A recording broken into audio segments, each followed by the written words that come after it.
Hi everyone, I'm Anagha from Access Language School, and in this session let us discuss about what all are the possible ways required in order to expand your case notes. Now the caliber of a student appearing for an examination greatly differs from another student depending upon various skills they possess, like the language skills, the organizational skills, the application skills, and so on. And most of the students find it difficult in order to expand their case notes depending upon various factors. What all points should be included, what all should be excluded, and how to transform these case notes into meaningful sentences.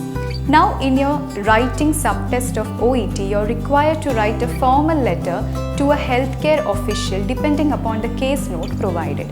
And the case notes will contain bullet points or short points which you need to transform into complete sentences.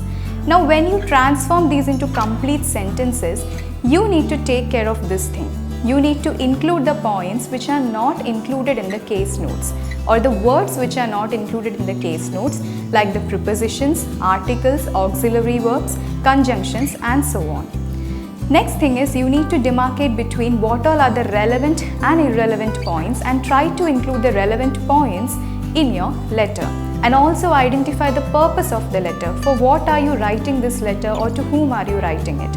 And during the preparation time, set a structure of the letter in your mind so that it will become easy when you start writing your letter. Therefore, while preparing your case notes, kindly take into account all the above mentioned points which will greatly help you in order to structure your OET letter much more easier.